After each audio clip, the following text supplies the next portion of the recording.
Hey, everybody. It's Saturday, so you know what that means. It's the half hour horror with me, Aaron McLean, and my host, as usual. Oh, hey, it's Chase. What's happening, buddy? Hey, doing good, Aaron. Hope you are very excited. We have another awesome guest today. It's the summer of awesome guests. Yeah. Summer of awesome guests, and another awesome topic. So, yeah, I'm excited. Let's get to it. All right. With us today, we have author, editor, playwright, and horror movie enthusiast, Brianna Morgan. Welcome to the show. Thanks for coming on. Thanks for talking to us. I want to start by let you introduce a little bit to the audience who don't know you. You've written a bunch of books. A lot of them are spooky, where people are like, wait, who's this author? Where do they dive in? What should they know about you? Give us a little rundown about who you are as an author and an artist. Right. So my name is Brianna Morgan. I am a queer, neurodivergent, disabled horror author. I also write plays, as you mentioned. I have 8 books out. Some of them are plays. And I have another one re-releasing. But it's a fantasy book. It's not horror. But I have a re-release coming up this year. And I'm hoping for a release of my thriller book to come out this year, but we will see how that goes. That's awesome. Now, we were diving in, and it looks like you're the one that's out right now. Your currently most recent one. This is the Reyes incident. Yes. Does that have a killer mermaid in it? It has 3 killer mermaids in it. 3 killer mermaids. Oh, the fates have spoken. This is exciting. I love that. I mean, you have a vampire novella out called Mouthful of Ashes. The Reyes incident has killer mermaids. What draws you to like the horror genre? What got you into it? Where did you start? What was your influence into saying, you know what, I could write one of those? So I've always liked dark things. One of my earliest memories is like peeking out from behind the couch watching Are You Afraid of the Dark? Yeah. So I've always been interested in that. And then, of course, that was a gateway to Goosebumps, which was a gateway to Stephen King. That's kind of how it goes. I kind of fought the impulse to write scary things for a long time because, like, in school, if I wrote a dark story, my teachers would like tell my parents because they were concerned about me. And then in college, I was in a creative writing program, and they kind of beat it out of you to write genre fiction. At least my college did. They wanted you to write literary fiction, but even my literary fiction was a little dark. So what's the difference according to them? What's the difference between like literary fiction? Like one is Great Expectations and the other's Frankenstein. Like why to them was genre not the thing to go for? So literary fiction is seen as more like academic, more polished, but I felt like my professors were really out of touch because it's not what sells. Usually what sells is genre fiction. Yeah. I mean, if you just look around, like people, especially in the horror genre, people devour books and they devour horror media, one right after the other. And I feel like with literary fiction, you can get on a list, like the New York Times bestseller list pretty easily. You can get a book club, but that's not what I want. I want a fan base, and I want people who are super passionate about my work, not reading it because they're in a book club that's reading it, Yeah, no, and that was the thing that always kind of bugged me. I wanted to write T2, and the script writing professor was like, no, we need to be writing The Godfather. And it's like, I'm never going to write that movie. I'm never going to do that. So you mentioned your inspirations, obviously getting into R.L. Stine. As you got older, and Stephen King, obviously, any horror fan has somehow come across Stephen King, whether they've read it or seen the movies. Are there any other literary inspirations that got you into it? It doesn't have to be horror, but somebody that whether it is Stephen King or somebody like that really inspires you when you read their books. You're like, man, they just got it down. Yeah, Scary Stories to Tell in the Dark was also very formative for me. I actually have a t-shirt for Scary Stories to Tell in the Dark that I wear almost every time I fly, and people love it. Yes. If anything ever happens to that shirt, I have to replace it immediately. I know. I feel that. Yeah. What else? Let me think. I mean, there's a lot of stuff I read now that's very influential. Like I love Haley Piper. Her stuff is just amazing. Paul Tremblay, obviously. Rachel Harrison, even I love. I've been trying to do a little more. She's more like cozy horror or pink horror. So more like feminist horror grounded in women's lived experiences. Mm-hmm. And I've kind of taken some of that and put it more into my more recent work. That's fascinating. Now, whenever because you said back when you were in school and writing classes, they tried to keep you away from doing genre work. So when you got on your own, started writing stuff down, like what you're Mhm. starting to publish, did you feel like it was kind of like chains being broken? Like, yes, I finally have kind of the utmost freedom without having kind of these restrictions on me. I get to do what I want. Yeah, I felt like, writing was a chore, and it still can be a chore if you're just not feeling it. But when you write what you want, it really helps a lot, and it makes you a lot more eager to come to the page. And I was kind of surprised how my productivity sort of tripled when I let myself write what I actually wanted to write. It's before we get too far away from it, one of the things that I have to plug because I'm excited that you mentioned it was Scary Stories to Tell in the Dark, because I just started telling those stories to my 4-year-old daughter. Oh, I love that. We haven't done the pictures yet because that's nightmare fuel. Like Yes. it's nightmare fuel. But I would tell her the stories, and we did the one where the ghost puts the fingers in the air and says, she died laughing, but she was so scared at first. Perfect. Yes, we will get into this. But I did a radio play for my other show that I will plug at the end. We did a handful of scary stories with like Oh, voices and audio and sound effects, and we had the oh, best time. I love that. It was so like talk about influential. You really nailed it right there. I think that's a good segue into what we're talking about today, which is script to screen, from a novel or a book or a novella that then becomes a movie. And I don't think there's been anybody more influential to that space than Stephen King, which we'll get into. But as you mentioned, Scary Stories went from these tiny little short books, and we got a movie of it a couple years ago. And even though it was aimed for teenagers, as the books were, it was fun and scary. Did you see this one? Yeah, there were some genuine scares in it. I think the one with the boil and the bug bite that always Oh, just, I can't yeah. even talk about it. It's gross. And then I cannot remember the man's name, but the guy in like when they're in the jail scene and there's that really spooky guy, Yes. the Oh, creature. the I cannot creature. remember his name. Someone's gonna be yelling the name at this, but It, the jangly man or something like that. there were so many Something like that. really creepy, like the movie handpicked the scarecrow, obviously the blister on the face is one. Ugh. This series, there are 3 of them. They've now re-released them without the pictures, which just made me so sad. I don't Yeah. know. It's like that was one of those ones. It's like in the kids section at the library, you pull it out and you're just like, and I'm like waiting for the moment until you see the picture of the girl covered in spiders in the closet. Just Yeah. nightmare fuel. I don't think any of us got out of that era without coming across it and being just freaked out. That illustrator is just terrifying. Phenomenal work. Phenomenal work. Oh man. So let's dive into it. Books, novellas that have been turned into movies. We started with Scary Stories. Brianna, do you have one that comes out to mind that you're like, man, that was a great transition to film? I have a really bad one that I've been thinking about a lot, and it's Jaws, because it was just the 4th of July and I watch it every 4th.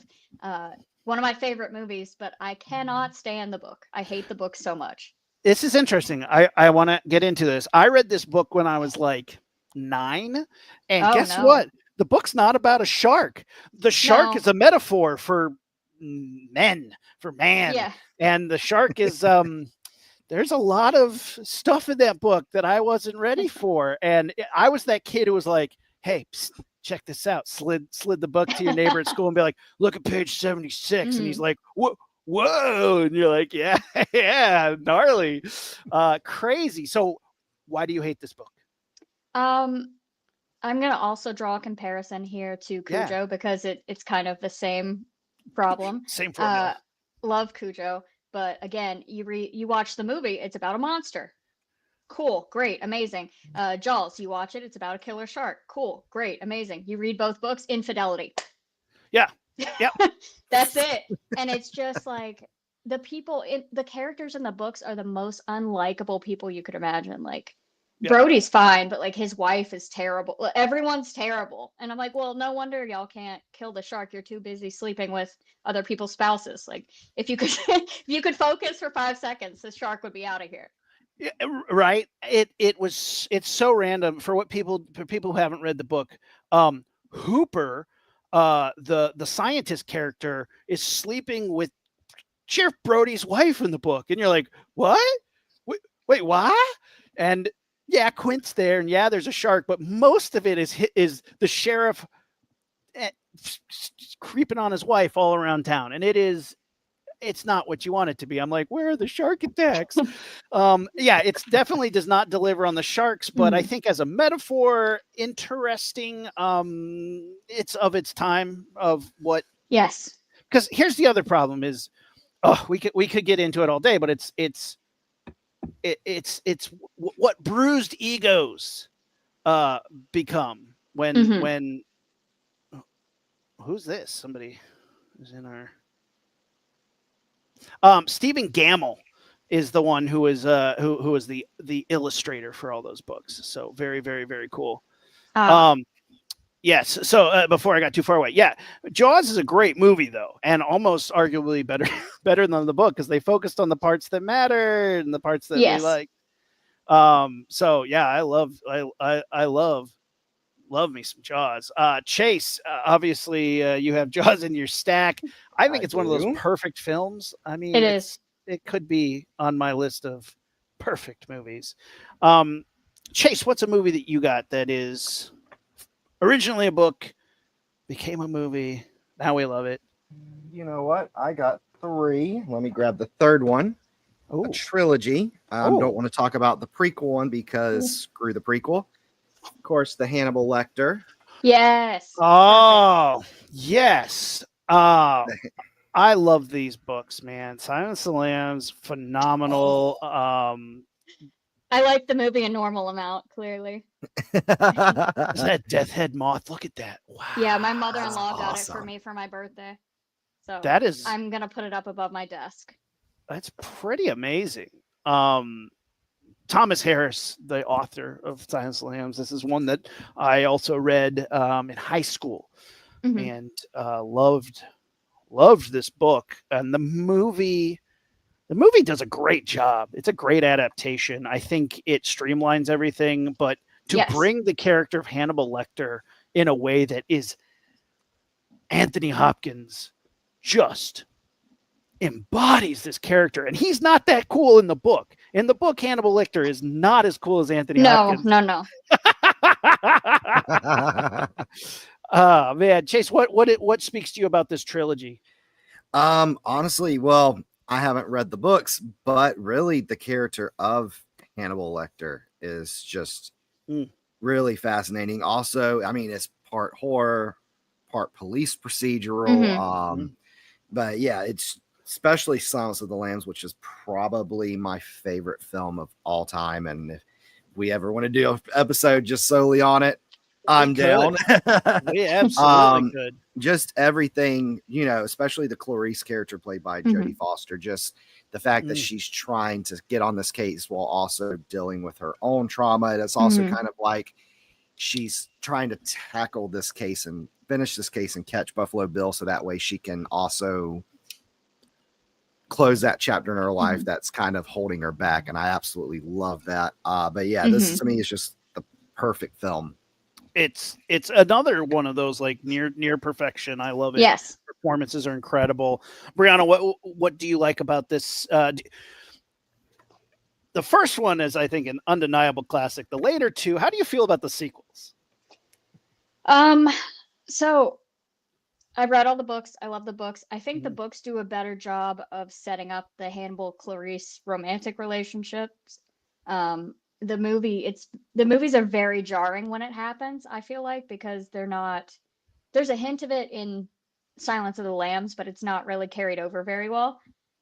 So I like all the books. I like different parts of the different movies, except for Hannibal Rising. I hate Hannibal Rising. Yeah, that was trash. That never happened. That never happened.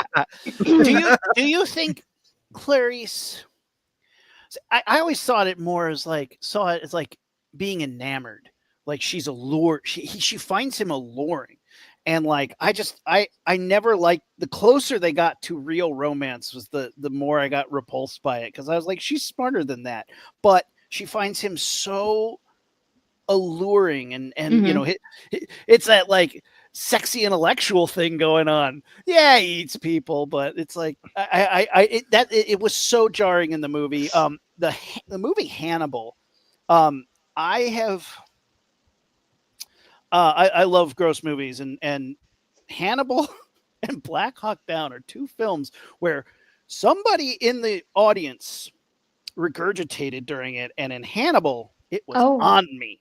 no. I got puked on in Hannibal, and Oh I was no. just so like it was during the Ray Liotta eat your own brains Oh my scene. God. Yeah.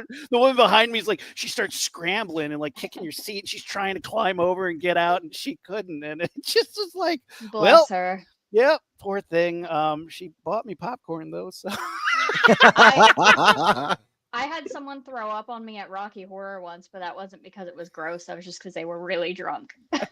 as you do in Rocky Horror, It's a rite of passage. it's a rite of passage. You're going to get something on you. That's probably the best. Do not wear your best clothes. If Yeah. you're going to like a live performance. Right? I miss that era. What a fun show. Yeah, Hannibal and all that stuff. I loved the TV show as well, even though Yes. it is so hard to get past Mads Mikkelsen not being Sir Anthony Hopkins. I give him so much credit for being like, hey, I'm going to be a completely different character. Mhm. And you're going to get on board with it because if I'm trying to be Anthony Hopkins, you're going to be like, you're not Anthony Hopkins. Right, But right. from the get go, it's like, who's this Austrian guy? He's like, I'm a book accurate Hannibal Lecter. Deal with it. Mhm. I loved it. I love that show. I think it has some of the most shocking twists next to the Red Wedding of Game of Thrones. Yes, To get yes. literary with you, I love the case files. I love Mhm. the creepiness. I am so sad that it got canceled. I would have loved to see them go all the way and continue to do a Silence of the Lambs reboot, which was what they wanted to eventually do. Would have been Right. incredible. Yeah, stylistically, it's one of the most beautiful shows I think I've ever seen, and then add to the fact that it's horror, and it's just like it's a visionary feast. Delicious.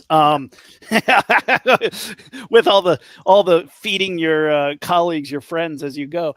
Gross. I love it. So one that I'm going to put on the list as we go for full circle. It's one of the most contested books. When it came out, everybody wanted the rights to this book before the book even dropped. And there's a bunch of people who are racing to get in. The one who won, the book's by Robert Bloch. The one who won was Alfred Hitchcock. And this is Psycho. I love Psycho.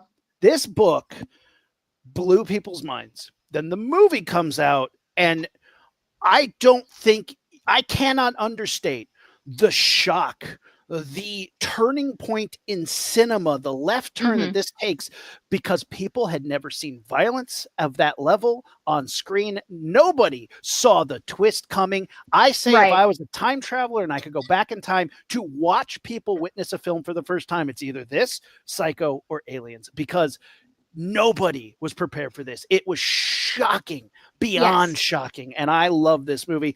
Psycho. Brianna, you have you read the book?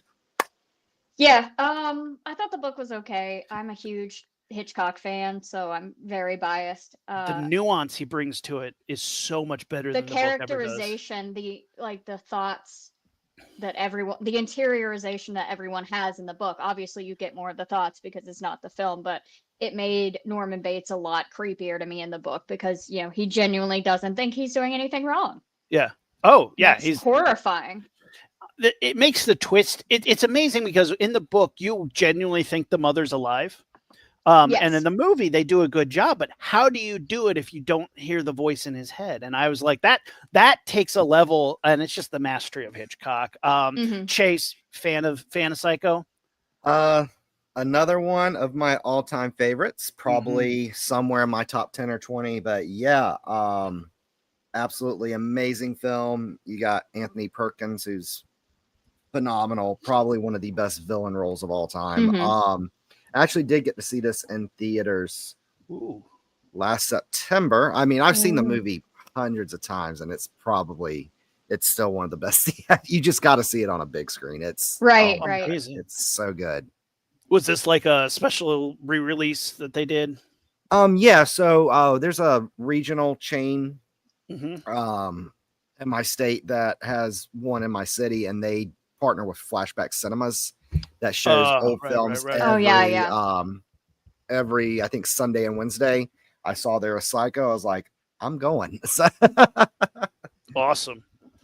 I would love to see this one on the big screen. I love this movie. I think it is probably one of the, again, we've been so far we've been pulling out banger after banger after banger. And it's funny because a lot of times I would argue that like, oh, the movies are not as good as the book, but these are all these choices. Jaws, Silence of the Lambs is a close contender because I think it's as good as the book. Psycho, I think, is better than the book, but usually the book is better than the movie, and we've been on that road. I think very very.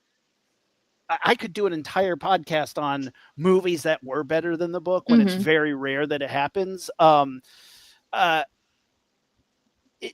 it is rare, and it's like every now and then you get something that just is magic in the movie because of an actor like Anthony Hopkins or Anthony Perkins just shines in the performance, and then you're like, man. Well, then you read the book and you're like, I don't know, I'm not. I want Anthony Hopkins. I want Anthony Perkins in this. Brianna, what's another film that you would love to put on a list of adaptations?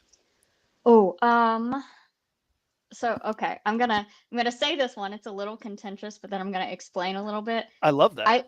I love Pet Sematary, my second favorite Stephen King book. Okay. I love the original Pet Sematary film. I don't care that it's campy. I don't care that it's a little silly sometimes. It was directed by a woman, which is so important. God bless Mary Lambert. And it's just the sense of creeping dread I felt while watching that movie for the first time. I've not really felt anything like it since, like when the dead guy is appearing in his dreams and asking him to go out to the Pet Cemetery and stuff. Yeah, horrifying. Zelda. To this day, I know Zelda, yes. an entire generation of kids who Zelda lives rent free in their head. They close their eyes and she's there all twisted up asking for food. Ew. Love this movie. Chase, how you feel about Pet Sematary? Yeah, again, love the original. Love the original, not the 2019 one. Yeah. I've not seen it. Is it worth it? It's garbage. Okay. Hugely I'm just gonna be it's Okay. hot garbage. That's fair. Yeah, again, little campy, but again, I enjoy it. It has its creepy moments. It has some moments that still make me wince, even though I first saw this when I was like 12 or 13. Especially as a cat parent, Yes. really gets to me. Yeah, I think me too. I'm a huge animal person, so that one just like scared the hell out of me. And then, I mean, I can still remember how it felt to see that undead little kid like cut the Achilles tendon. I was like, oh no. Because before I saw that movie, I didn't even think that was something that could happen to you. And that's the great thing about horror. You find all these new ways to die and be hurt. It's great for anxiety. Right? Oh my God. Yeah. Now I'm scared of little kids under beds and and my Achilles tendon getting cut. That movie, to get a child that young to deliver that level of performance, again, testament to the director. Amazing, because kids will do whatever they want, and they do such a smart job of filming him in short snippets because he will not make that terrifying face for too long. You get 3 seconds max. But to get the line, first I play with mommy, now I want to play with you. Yeah, horrifying. That kid is so creepy. Judd Crandall, don't go down that road. He doesn't stick to those guns too long though, because 5 minutes later he's like, "Come on up to the Pet Cemetery." He's like, take a look. I know your son died. Don't bury him here, but this is where you would bury him. But don't bury him here. If you wanted to, it'd be here. Yeah, it's almost like that parody. I think it was Family Guy that did a parody of that, where it was like they had the Judge Crandall character. Don't go down that road right there to the left. Here, don't take the shovel. Yeah. That's what it feels like. I'm like, why? You knew it was bad. Why did you take him there? I love this book. Stephen King is going to come up a lot on this list. He is, I think, the most prolific author to have books turned into films. I think he has the record. I don't have the number in front of me, but it is nearly every single one of his novels has been turned into. Oh yeah, and his short stories. Yes, which I love those too. Pet Sematary is one of the interesting ones because I think normally they don't know how to end Stephen King's books, and the joke is neither does he. But I love the way Pet Sematary ends. Is very natural. It is a very straightforward horror ending. The movie is accurate to it. The stuff that they cut out is the weird, like Wendigo and the deadfall and all this stuff. Yeah. Inside the native burial ground trek, there's like monsters in the woods. They kind of skip over that in the movie, which fine, because how are you going to show that? What are you going to get into? But like later when we talk about some of his other ones, there's stuff that just you could never put that on screen. Flying turtles and other things. Oh God, yeah. Yeah, the flying turtle gods of it. Spider aliens. We'll get into it soon enough. But yeah, this is a great one. I love Pet Sematary. It is I think one of the best adaptations of Stephen King's work, and that original film is just a banger of a horror movie. Every time I watch it, I'm like, damn, this is better than I remember it being. This is so good. Chase, what's next? What you got? One, I don't know if I should save it because I know we're doing an episode on it here shortly. Wink, wink. So we can talk about it briefly.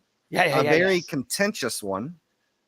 Shining. Which I know Stephen King hates. I don't know how he feels about it. Yeah. He doesn't like it. He doesn't like it. That's why it's Stanley Kubrick's The Shining and not Stephen King's The Shining. He's like, I don't want that. They had a bunch of arguments about it. Yeah, because even here, like, I have a bunch of like films that I own that were adapted from Stephen King's novels, and this is the only one to not have anywhere Stephen King or from Stephen King or based on the Stephen King novel. Like, yeah, it's I know it's very, very different. Stanley Kubrick took a lot of liberties. And it's tough because I am a stan for both of these gentlemen. I am a huge I like both. I like both types of media, but I don't like the movie as an adaptation. I see it as something different, like a reimagining almost. And I think that's why I like them, because I can separate them. I think you have to do that to make it make sense. Great movie though. Because I know Stanley Kubrick took a lot of kind of the paranormal and psychic horror elements out of it.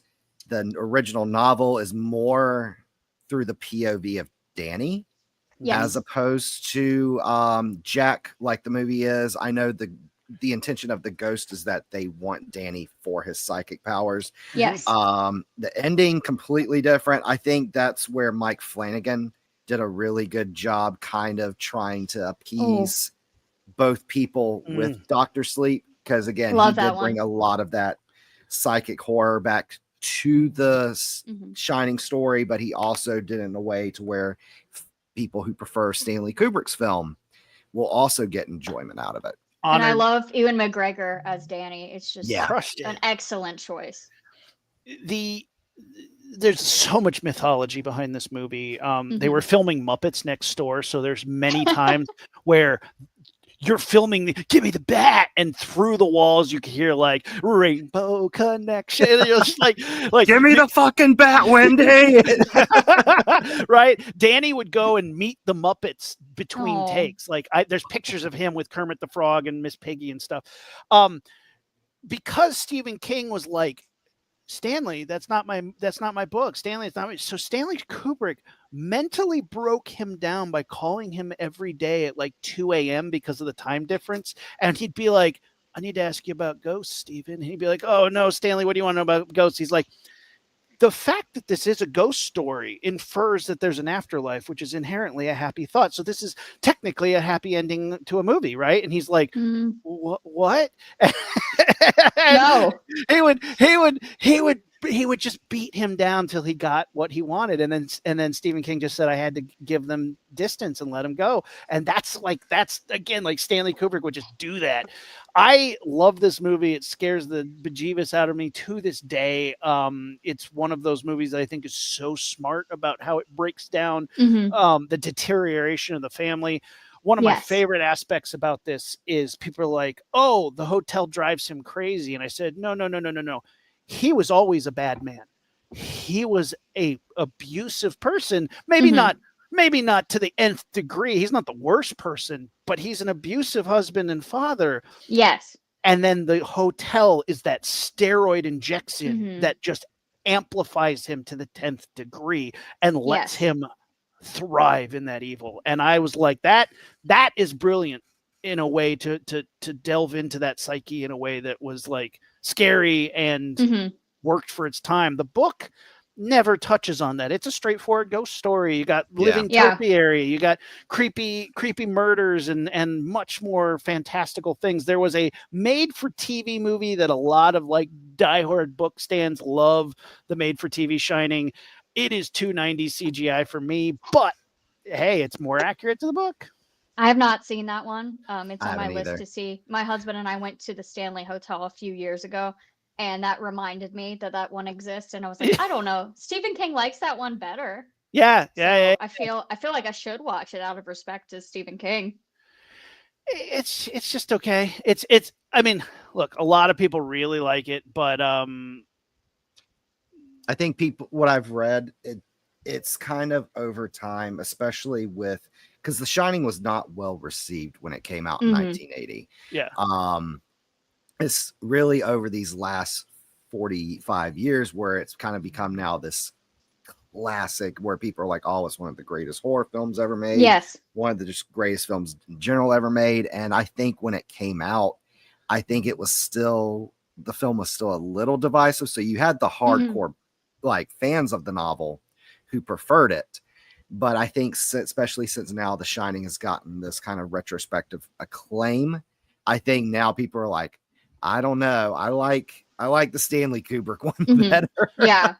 Mick Garris directed the miniseries, which he's well renowned for doing. Nightmare, Friday the 13th, Part 5. You know, a lot of or Part 6, sorry, and a lot of really great. Like, I mean, Mick Garris is just a renowned horror director, so he knew what he was doing when he made it. I think he gave it his best shot. But it is, you know, that's a heavy lift. That's a big name to try and adapt. Yeah, it is. I love what Kubrick did with it. There's a lot of kind of he took a lot of the themes and the feelings from the book and manifested them in different ways, which I did like. But like I said, as an adaptation, I think it's definitely not accurate. No, but it's a damn good movie, which makes it even more divisive. But yeah, I think Dr. Sleep did a great job of sort of amending some of those gaps. Yeah, it's kind of, I know Mike Flanagan pretty much said that he kind of felt like a struggle kind of having to balance that, like, do I appease Stephen King since I know he hates the original, he hates the Stanley Kubrick film, right? Do I appease the Shining film fan? So a lot of the stuff that was kind of a sequel to the Stanley Kubrick film, he did get the blessing from Stephen King, which I do appreciate. So yeah, that's why I say, like, you know, this film is really for the best of both worlds, because even like the ending of Dr. Sleep is just the ending of the original Shining. So yes, it's great. And now the original Shining Stephen book. King and Mike Flanagan have a little collaboration going, which is excellent for everybody. Oh yeah, I love anything that Mike Flanagan does. It was so far so good. I loved his Edgar Allan Poe series. Oh my god, yeah. House of Usher. House of Usher, yeah. Sorry, I was like the Raven. No, it's a different Poe book covered in the show. But yeah, yes. I love Fall of the House of Usher. Another show that produced by that same crew was The Fall of the House of Usher, which was adapted, a book that was adapted originally into a movie called The Haunting, which is one that yeah, The Haunting, it was remade in the 2000s, but the original is from 1963. And this movie, it's a good haunted house movie. But the thing that was shocking about it, and you watch it today and you're like, psh, Right. it was the first time on screen that we had ever seen two women a little too close for that generation's audience. They were like, they laid in a bed together. Oh. Yeah, it was shocking. There's literally no romance whatsoever, but they thought this was too much, and they tried to have this movie banned. Mhm. and like, I think it's one of those things in the book that subcontext is brought out a little bit more, but in the Mhm. movie, it's like barely even winked at. But the Haunting is one of the first films to have that Mhm. portrayal, and to even just whisper that subject. And it's a good movie. There's great characters in it. It's very atmospheric and creepy. It's just a haunted house movie in the best way. Not as cool as like House on Haunted Hill with Vincent Price, but like Mhm. to see this and know that it was based off of Haunting of Hill House, very loose adaptation. The TV series much better, but Mhm. it's a cool movie and historical. We had to watch it in film school, and it was like, yeah, it's a cool movie. Yeah, it's been on my list to watch for forever, but I always get it mixed up with the House on Haunted Hill. Yeah, yeah. So then I'm Hey, like, no, I've already seen it, and then I'm like, wait a second, it's a different one. now the I- thing that was really disappointing is the Haunting remake. The one with Catherine Zeta-Jones and Yes! Lily no. Taylor. Yes, Oh. I mean, you have this cast, It's and they not couldn't good. even be true to the to sort of the themes that the original was putting out there, and that was disappointing. It's like, you got Catherine Zeta-Jones, come on. Use her to her full potential. Yes. And no, it was and terrible CGI. Early aughts, I would imagine. Yeah. Yeah, that's that good trash. The good trash horror early aughts. I love it. I mean, House on Haunted Hill had some of that great, like, crappy CGI, but I just like, Mhm. I don't know, I was into that movie because it was so cheesy and over the Mhm. top in a way that was fun. Um, all right, where are we going? Who's next? I just did Haunting. So, Brianna, do you have any more films to drop onto the list of reboots, remakes? Ooh. Not reboots, remakes. Sorry, I'm thinking now. I'm thinking about the Haunting House on Haunted Hill. Literary adaptations.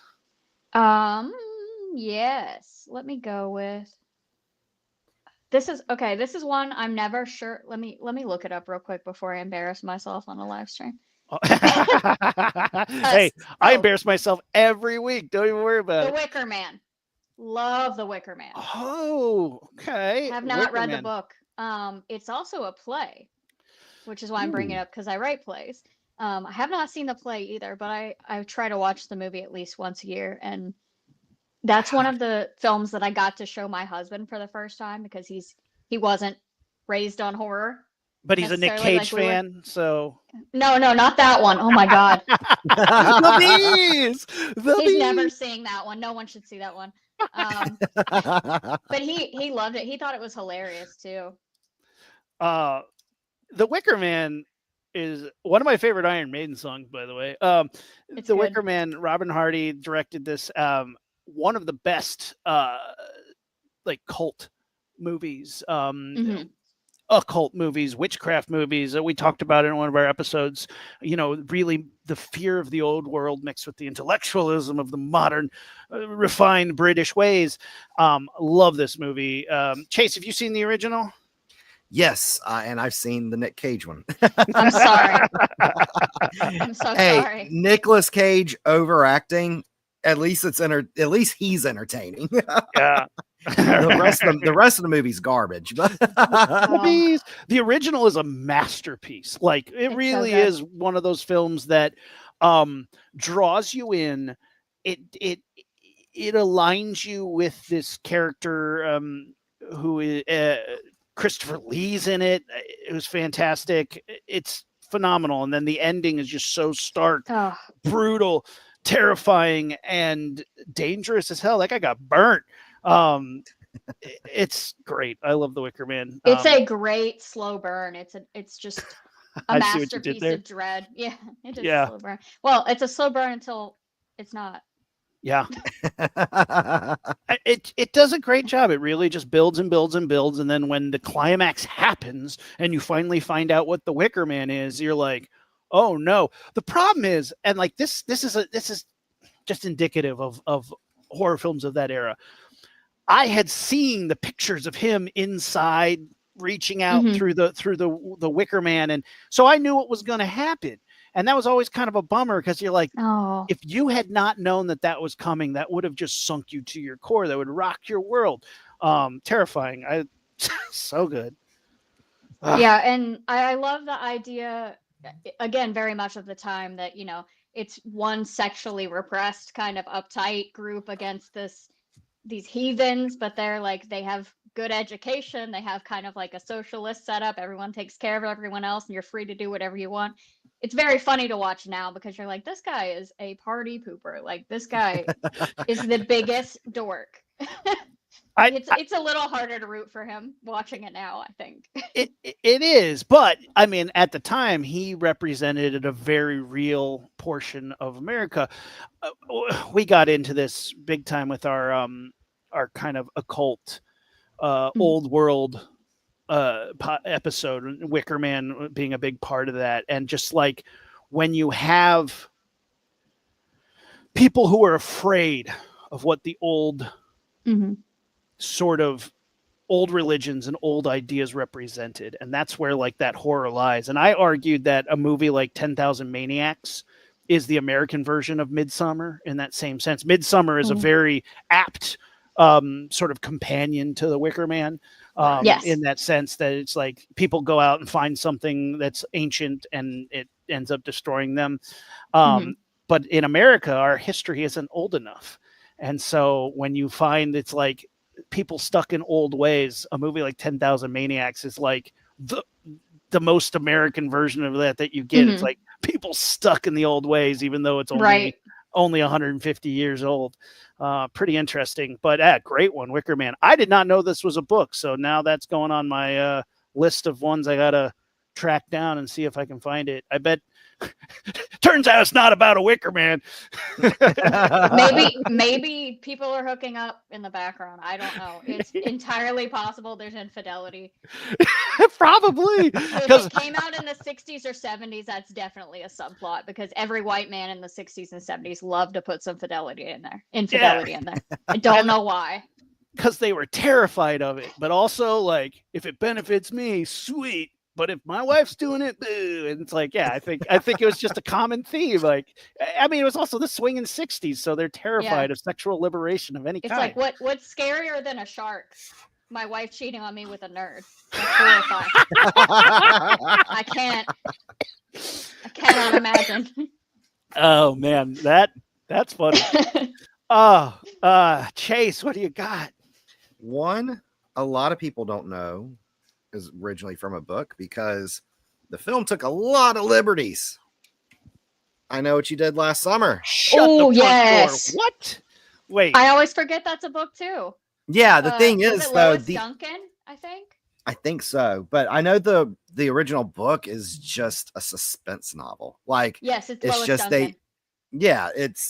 it's just a suspense novel. It's just about some friends who hit a kid who after a party who was biking, and then now they're all turning against each other where the film turned into a slasher. It's someone with the hook hand trying to come after them.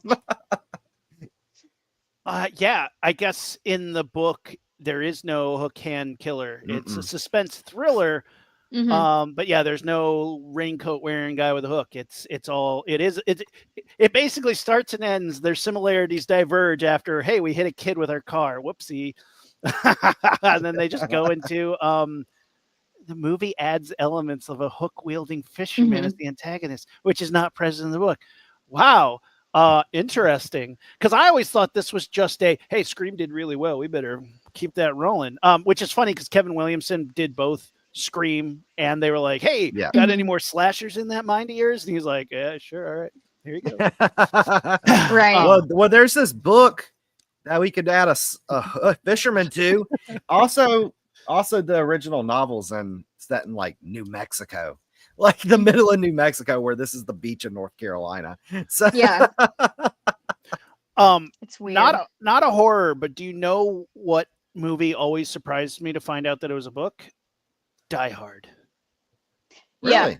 Yeah, Die Hard. Every time I watch Die Hard around Christmas time, because I'm that guy, it's like based on the novel by, and you're like, what? That's weird. Yeah, and Forrest so Gump too. right. Well, I mean, yeah, Forrest Gump reads like a novel. I love because I love how it like has it. Don't It read the literally book. no. He's like Why? racist in the book. That tracks. That's a bummer. And it's very like there's a lot of words that get used in the book that it's very clear they're getting used just because the author wants to use them, if that makes sense. Ew. Yeah, one of those. That's weird. But also if somebody was like, "Hey, did you know Forrest Gump was kind of racist?" I'd be like, "Kind of tracks." I mean, he's From from Alabama. yeah. Exactly. But You're kind of like, bummer. That's weird. But yeah, Die Tom Hard. Hanks would never do that. Good like for Tom Tom Hanks Hanks. would never be racist, so it's weird. But yeah, Die Hard in the book, he's way older, way more Mhm. grizzled. It's not a Christmas party. It's his daughter who's there, and the watch thing does not go as planned, and she falls. Womp womp. So it is like super depressing and not nearly as fun as Die Hard is. But there's a whole series of books about this shithead drunk old detective messing things up, and they adapted it into this amazing movie. But we're not talking about not horror movies. We're talking about other things. We just did. I know what you did last summer, so I'm going to bring up. Ooh. Let's do it. Let's hit the big one. Stephen King's Yes. It. Wait, which one? I'm going to say the original. We'll start with the original. I'm pointing, and I just realized you can't even tell which one I'm pointing to, so it doesn't matter. This is another one I like both, but for different reasons. The old one, I caught like every Halloweenish on Shudder. It would, or not Shudder. Oh my God, AMC. It would just be on, and I was just captivated by the visuals, and Tim Curry is just like magnetic in it. Love Tim Curry anyway. Yeah. But some of the visuals from that original movie get stuck in my head sometimes, like when he's just standing in the like near the drain. He's just standing with a balloon, and it's just like a long shot of him. Ugh. But I also really like the new one. I think they did some really interesting things with the new one, and I think splitting it into two parts helped the pacing so much. So the original was the one that put nightmares in my head. We all saw that way too young. I was young when it was airing on TV, and it's terrifying. And I read the book way too young. It's one of those books that you'd like sleep with the light on because it was so scary. Not for kids. Holy cow, I was way too young to be reading that book. But my parents were like, he's reading. We just want to encourage him to be reading. At least he's not playing video games. It was so scary. It was so intense. Just a nightmare. And then the miniseries does a great job of condensing it into a palpable thing. But the ending of the book is, we're not even going to talk about it. It's wild, but there's some wild stuff. There's some wild stuff and kids doing stuff. It's a mess. Anyway, you could never put it on film. There's flying god turtles. There's alien spider monsters. The movie tried to touch tried to do with the spider, and it was pretty cool in the original miniseries. The reboot really touched on some of the themes and stuff that was kind of left out of the made for TV version. You know, the racism, the homophobia, the hate crimes that were in the book. They were able to deal with that in a way that was like shocking and worked for the story. The cohesion of the part 2 lacked for me. I felt like it kind of was a little inconsistent. It just kind of jumped from scene to scene. Maybe that's how the book is, but I did really like the acting in it. I love the characters. The end of that movie is just hard to pull off. I mean, they just diss him to death in the remake. It's like, all right. Just a roasting session. The cast, like the kids and the adults in the new one, they're just phenomenal. Love Bill Hader. I remember when he got cast, I was like, I don't know if he could pull this off, but he did excellent. Yeah, he crushed it. Amazing. amazing. Yeah, they were like, libraries open, clown, and they shut that guy down. They read him so hard he crawled back into his hole and died. Um, Visually stunning though. Like I thought, Skarsgård. Which one is it? Bill Bill. Yeah. Love him. crushed it. Yeah, What a weird man. I love him. He's yeah. such a little freak.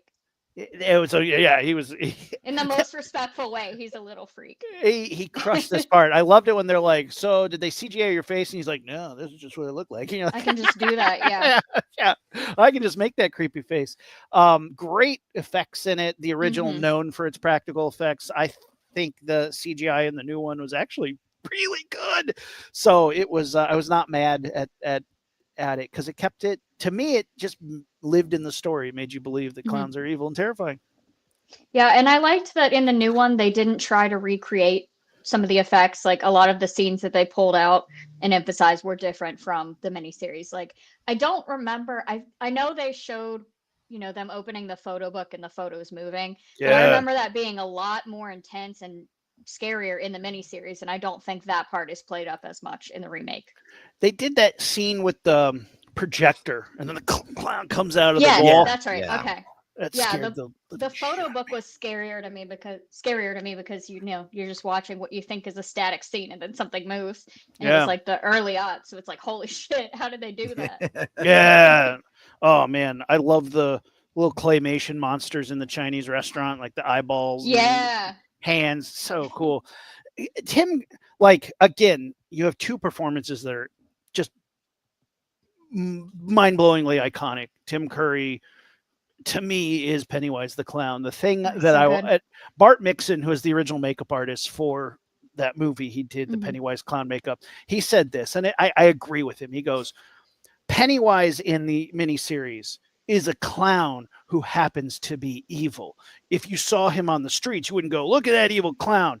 The clown in the reboot, he is an evil clown from the That's a get-go. demon clown. Yeah. Yeah, You the see him, you're second. like, get out of here. Yeah, you're like, nah, I'm out. If I saw him on the street, I'd be like, nope, I'm out. And there's something to be said whether that works or not. I think you could Mhm. argue both ways, where it's like, well, he is an evil clown, he's an entity, he's a monster, fine. But in the original, Tim Curry's performance, I think it's scary because he is subverting what a clown is supposed to be. Yes. And in the new one, he just is an evil clown. He's just straight up. I Oh, think A they're monster. both. I think in their own unique ways, I think they're scary. Both of them are scary because, again, Tim Mhm. Curry, like you said, is just a clown who happens to be evil. When you see him before, Mhm. the teeth and the fangs, and he just looks like a silly little circus clown you'd see at a Yeah. circus. And it's kind of like that. And that's that kind of fear of something that's seemingly innocent Yeah. that happens Mhm. to be evil. Where you look at the 2017, 2019 films, he just looks scary from the That's get-go. evil. Yeah. Yeah. If I saw that man, I would cross the street. But like Yeah, the yeah. Tim Curry one, maybe not until he smiles. From the what that does is there's a strategic thing to that. Tim Curry has room to grow, whereas Skarsgård already starts here. So that when Tim Curry starts normal, gets creepy, and then he just starts doing normal clown stuff like noisemakers and honking his nose. Like in the library when he's coming down the stairs and Yes! got the noisemaker. Oh God. And it's so scary. And you're like, he's just doing normal clown stuff. That's not scary. But you're like, yeah, but I am now terrified of this clown. Whereas Bill Skarsgård, I'm already like, whoa, I'm nervous. So when he Mhm. starts doing clown stuff, he doesn't have a lot of room to grow in his scary vision. At least that's just my opinion. I again, hats off to his performance and his embodiment of it. I'm going into clown semantics here. Who am I? But it is, welcome to the Dairy TV series coming. It'll be on HBO. October. Yeah. October. Oh, I'm so excited. For some reason I thought it was next year. So I'm glad it's coming in October. I never know. I'm always like, people are like, you didn't see this movie? I was like, in a movie that came out. And they're like, it's out and gone. And you're like, dang, I missed it. We're going to do one more round of films, then start plugging our future things. I'm going to go back the other way. Chase, hit me with the movie. Ooh. Let's do. American Psycho. Oh, Another great horror film directed by a woman. Yep. really? I like to- Mary yeah. Herron. Yeah. How Yeah, about that? I like to always call that out, especially because the book was written by a man, and it's like a very kind of anti-feminist film. It was directed by a woman. I think you almost need somebody to do that to pull off some of the stuff that they're trying to do. Yes. It's because you get a perspective and an approach to it that I think it's an interesting book. Those who haven't read it, it's very violent, very gory, but much like Fight Club, it's not about a fight club. It's not about a serial killer. He is a serial killer, but it's examining the culture in America that builds this psycho. Fight Club is examining male machismo in society that wants to go into a basement and punch each other. American Psycho is in that vein, and people always cheer for Patrick Bateman when you're like, it's like the Joker. He is not the hero here. It is not trying to glorify this, and there's a fine line, and I think a lot of people miss the mark with it. Chase, why do you like this movie? Where does it stick out for you? Again, well, Christian Bale's performance. I know we're getting a new adaptation coming up, I think soon. It's rumored, directed by, and funny enough, like you said, like it's viewed as this anti-feminist macho man film, where you're getting this new adaptation is rumored to be directed by Luca Guadagnino, who is a gay filmmaker. So the author of the book was a gay man, so I think that that should work. Yeah, because again, isn't it like basically Patrick Bateman it's implied he's a repressed gay man or something, or repressing those urges? It's more the time he would be, in like the early aughts, they would have called him like metrosexual. He just right. It's just like the idea that self-care in any form makes you gay. It was playing off that. In the book, he does kind of come across as a little more repressed. So I think that'd be neat to kind of see really brought to film, and especially with Austin Butler, Austin Butler, who's phenomenal. Oh, he's excellent. So good. We'll see. It's funny. I say he's too pretty. He as Elvis it worked, but when he was in the show about the airmen, I was like, nobody in the 40s looked like that. Nobody was that handsome. You're just too good looking. Just too damn it. He looks like a movie star, and I think that's the thing. Like when I see him on screen, I'm like, "There's that movie star, Austin Butler." It's not. I don't ever believe, except when he was Elvis, which is like, well, there's that movie star Elvis. He's such a movie star. It's hard for me to separate Austin Butler, the movie star, from whatever character he's playing. But this is a character who embodies like the face, he's all, yes. Patrick Bateman is all about his looks, and he could absolutely crush this role. So I think he has to be pretty, or it doesn't absolutely it doesn't right quite land. Yeah. The book scared the hell out of me. Really, really creepy, really big too. It's a dense book, thousands of pages. It is very, very, very, very gory. I read it in college, and I wasn't quite ready for that. And I didn't, when I started reading it, I didn't realize it was satire. So I was like, oh my God, this is, whoo. It doesn't let on. It never winks at you. It is like, it is so serious. It is. Yes. If you didn't, again, the audience, I think a lot of the audience who resonate with that book didn't realize that it was a joke because I think the same thing with the film too, because you see like all these alpha males like, oh, Patrick Bateman. It's like, no, you're not supposed to like Patrick Bateman. If you're a man, he's a loser. American Psycho, that's a red flag. Right. Or the Joker. Yeah, right. Have you ever seen the parody video where Huey Lewis is talking to Weird Al Yankovic?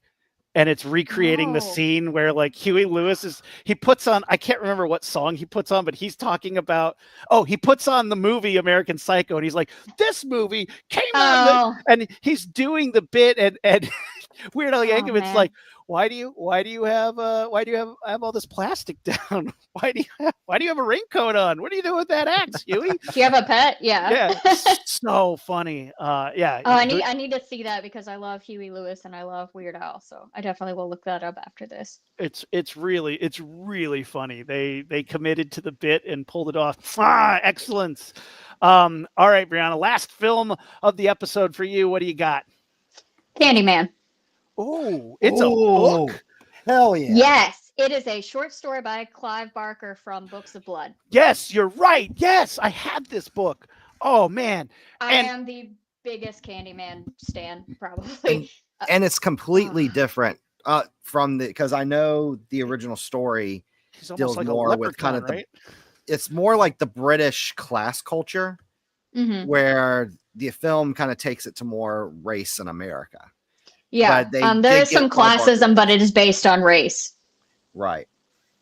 That movie formative for me for so many reasons. I actually wrote an essay.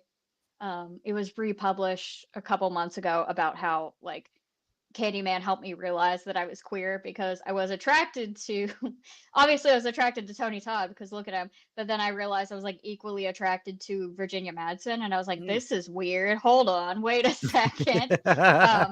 So yeah, it holds a special place in my heart for that reason. And you know, Tony Todd, icon, absolute legend. I really like Candyman because it's got that dark fairy tale feeling. Mhm. Yeah. Um, Yep.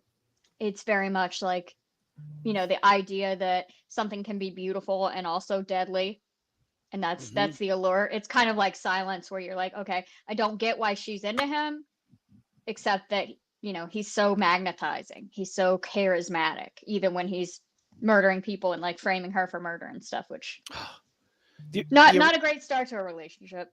no, red flags. The original is such a good film. Such a Ugh. good film.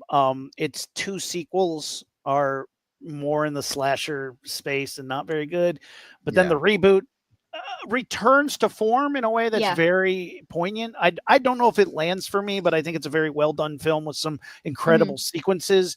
I would have liked it a little more in the horror space, and Mhm. but I think valiant performances all around. But the Tony Todd original is just classic end to end. I love how it examines white saviors, classism, Yes. racism, and just dives into that in a way that I think is so how brilliant. legends are made and how Yes. our culture is shaped around kind of like the idea of the boogeyman. It's another boogeyman movie. Yep. I mean, since we're talking Clive Barker, Hellraiser, another book Yes. adapted into a movie. I was gonna bring that up, but I knew you probably Yes.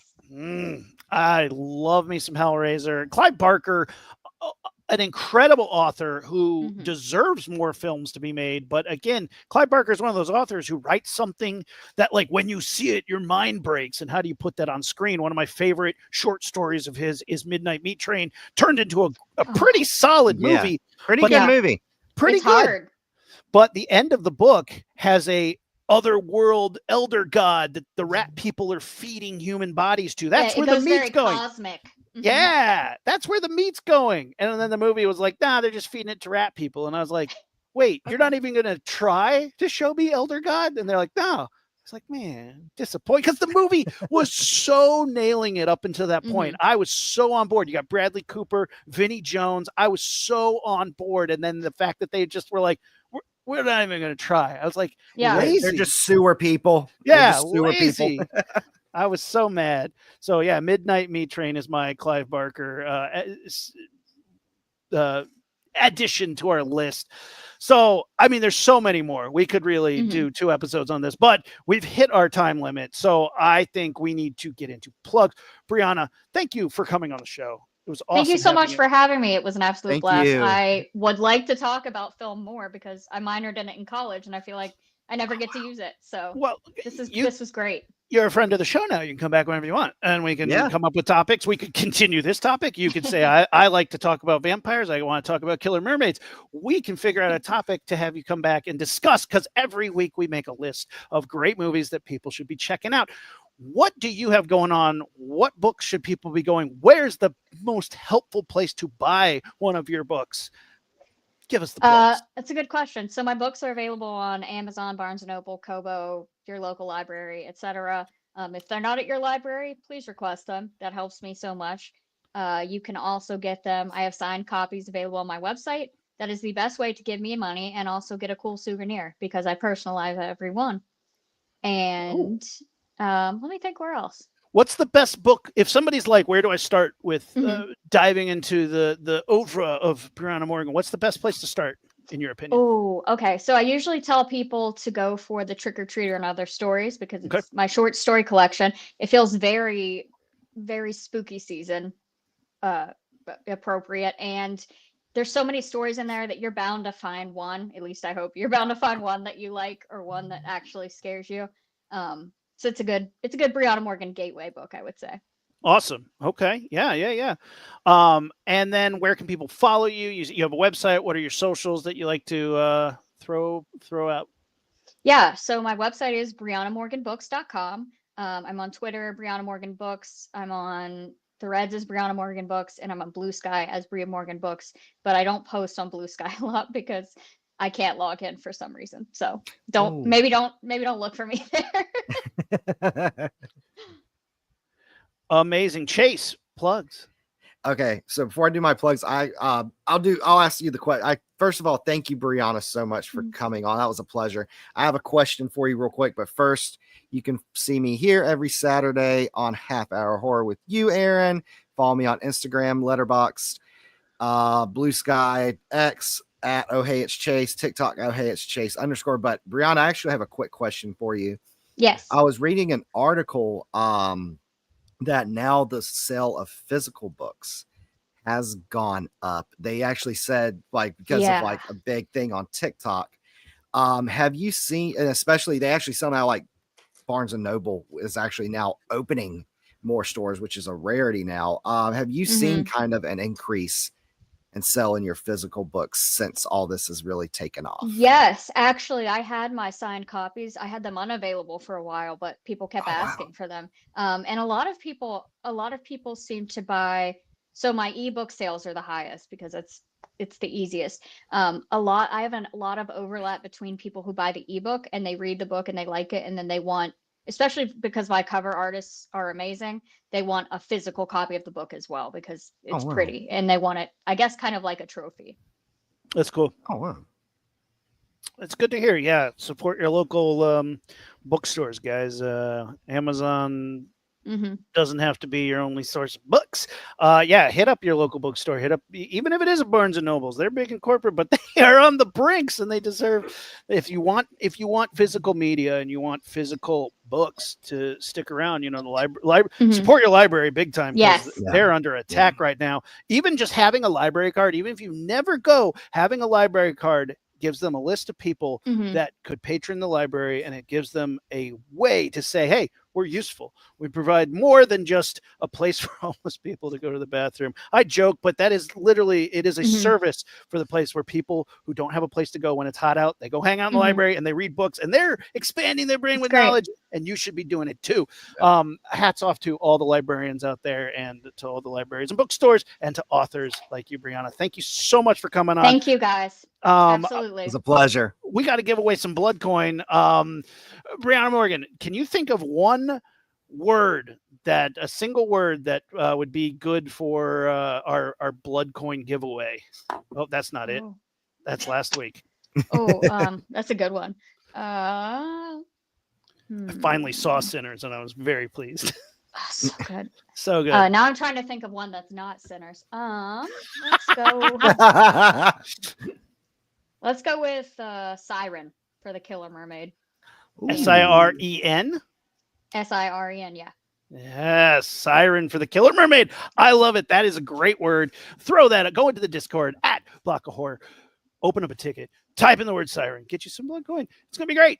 You can follow us here every week at Block of Horror.